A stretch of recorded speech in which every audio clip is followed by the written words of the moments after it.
All right, party people, it is day 3 of our Exponent Rules unit. Day 3 is going to do a couple things. First off, on day 3 today, we have 2 slides of notes. Not super hard, kind of easy. Just want to go over them. Now, before we get into slide 2, I want to kind of get your mind thinking about the right thing. So we learned, and you have been learning, that when you deal with exponents, you know that, for example, if I have 2 to the third power, that means 2 times 2 times 2, right? So 2 times 2 is 4, times 2 is 8. Well, 2 squared means 2 times 2, which is 4. Great. 2 to the first power then is just 1, 2, which is just 2, right? Well, on slide 2, we're going to talk about what happens when you have a 0 power or an exponent of 0. Well, look at the numbers in my list that I've started writing. I go 2, 4, 8. 2 to the fourth would be 16. So if I worked backwards, how did I go from 8 to 4? Well, I would divide by 2. 8 divided by 2 is 4. What about 4 divided by 2? 4 divided by 2 is 2. Well, to get to the 0 power, it's not 0. Don't let the multiplication rules confuse you. To get to a 0 power, what I would do is take that 2 and divide it by itself. So 2 divided by itself, it gives you 1. Very good. So keep that in mind. A 0 exponent doesn't equal 0. A 0 exponent equals 1. Okay? So let's head over to slide 2, and let's talk really quickly about that. So we just talked. The 0 power rule says anything to the power of 0 will always equal 1. Period. Easy. Enough said. I can come over here into my rule, a to the 0 power. What's that going to be? I'm going to make it big. Oops, sorry. Hang on. Come on. It's going to equal 1. Why is it not letting me type? There we go. No matter what, all the time. So look down here. 1,523. Yep, going to equal 1. 248 to the 0 power. Going to equal 1. Not too shabby. Now we got to talk about these pesky negative exponents. Just like with our 0 rule, 0 doesn't mean 0 is the answer because it's not the same as our multiplication rule. The same thing is going to apply with our negative powers. Negative power doesn't mean your answer is negative. Exponents are a measure of numbers. So taking us back to our example of 2, we knew that 2 squared was 4. And if we worked backwards, 2 to the first power was 2. 2 to the 0 power was 1. Yep. Now, to continue working backwards, we're going to keep dividing by 2. So 1 divided by 2 is 0.5, correct? So here's how that would look. The next number in my table would be a negative 1. Well, 0.5, I'm still going to write as 0.5, but because I'm dealing with exponents, I'm going to turn it into a fraction. The fraction of 0.5 is 1/2, or 1 over 2 to the what power? Look, 2 is 2, same as 2 to the first power. So if I kept going backwards and I got, no, not that. Get my eraser there. I don't want that negative there. I want my negative up here. What if it was to the negative 2 power? Well, if 2 to the negative 1 is 1 over 2 to the first, 2 to the negative 2 is going to be 1 over 2 to the second. So a negative power doesn't give a negative answer. What does it do to the base? Yep, keeps the base the same. What does it do to the exponent? Makes it positive, but it also creates a fraction. So this one's a little tricky to word, so I'm going to help you out. It says when you have a negative exponent, the rule says that any base raised to a negative power is equal to a fraction that has what? I'm going to say a 1 as the numerator. And then the denominator, or the bottom number, keeps the base the same. You know what? It keeps the base and what? Yeah.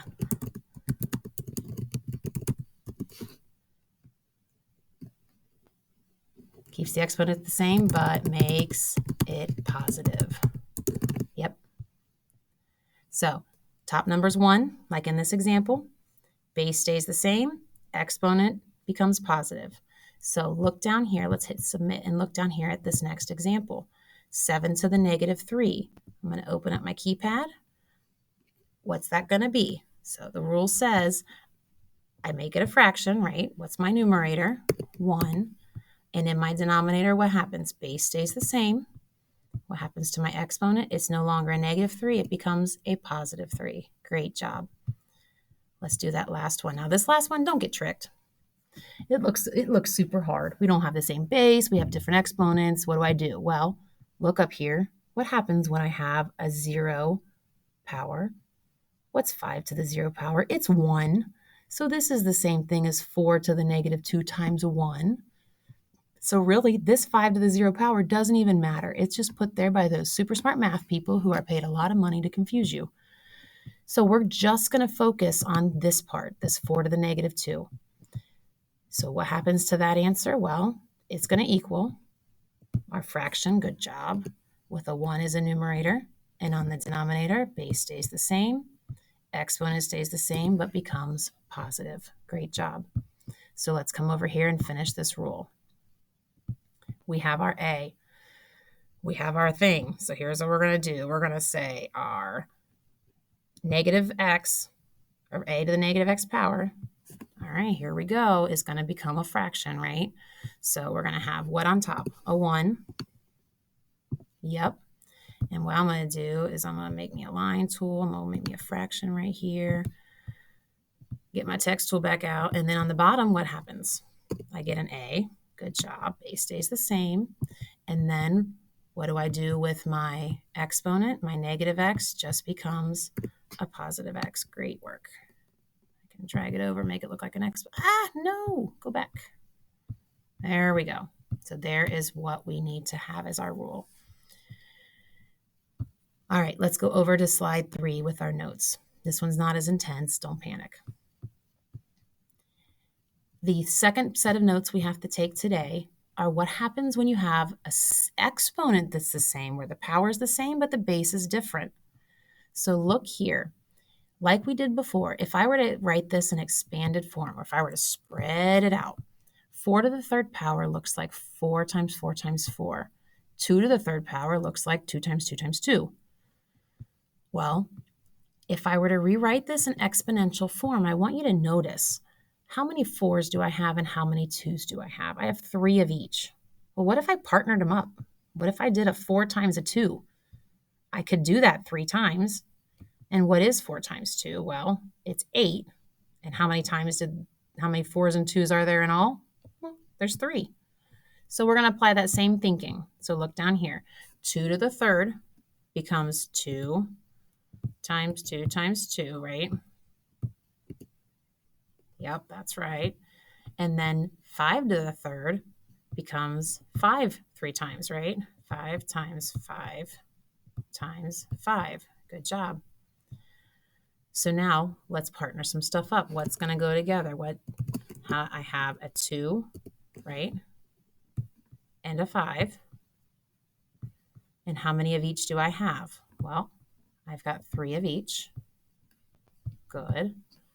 Oops, that's not what I wanted to happen. I'm not done. Nope. I'm going to use my arrow key over here, or I can use this key right here. Equals, because I don't want a number, I needed a base and a power. Well, what's 2 times 5? That's 10. And what's my exponent? My exponent is 3. So that's what you should have. This little line here is just because it's all too much to fit in. So it tells me there's more that I can't see. All right, so let's come in here and let's do this next one. 5 squared, what's that look like? Yep, looks like 5 times 5 times 6 squared looks like 6 times 6. True, y'all? Hold on, I don't like, we'll just do it equals after. Oh, nope. There we go. wonder if I do that up here, if that'll work. Stop it, computer. Oh, it's being dumb. Oh, please. Sorry for the technical difficulty. There we go. Now I got it to look different. Just put an equal sign at the end. All right, here we go. So this time, like we did up here, I got 2 5s and 2 6s. So if I put them together, I get a 5 with a 6, right? And how many times did each of them show up? Well, they each showed up twice. I'm going to click this over arrow, and that's going to tell me, well, what's 5 times 6 is 30, raised up to the second power. Great job. Last one. All right, 10 times 10 times 10 times 10, right? So we go 10 times 10. No, oh my gosh, hang on, people.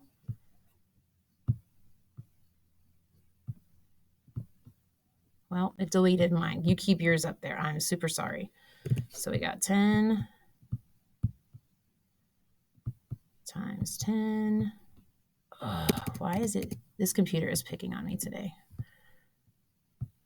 Times 10 times 10 times 10.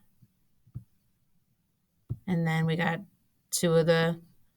we have 2 4 times, right? Times 2 times 2 times 2 times 2, and then hit that equal sign so it doesn't change it. And then what are we putting in parentheses? Yep, we got a 10 times a 2. And what was our exponent? It was 4. This is Lise. You forgot to hit a button. It's 4. Hit that over key, and that equals what? 20 to the what power? Yep, that power. Good job.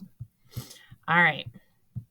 So I notice when I multiply 2 powers at the same exponent, but different bases, what did I do here? Base.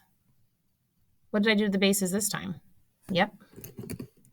Multiply the bases. But this time, yep, the exponent's the same. Hit submit. And how does that look over here? Well, this is where you're going to have to be super careful. Following this rule, I multiply the bases. But I need you to notice, what did I do to my base numbers over here? I put them in parentheses to begin with. I'm going to have to do that with these letters because I can't simplify the letters and get a different letter. A times B doesn't give us C. Okay, so we're going to keep that idea of parentheses. We're going to put the A and the B in parentheses. So A times B, not 9. And then, let me make that big like I was doing before. Come on.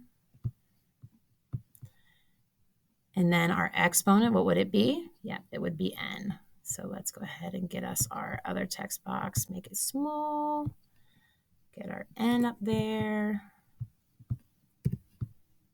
and bring it on over. Here's the thing. If you don't put the a and b in parentheses, what ends up happening is the exponent will only apply to the second value or the last value. So it's super important to use the parentheses to make sure the exponent applies to both things or all of the things inside. All right. Done with the notes. Here's your practice problems. You got a few extra today because we did 2 pages of notes. Like before, when you're finished with these, take a screenshot, turn them into Echo, and go rock on with your checkup. Good job today.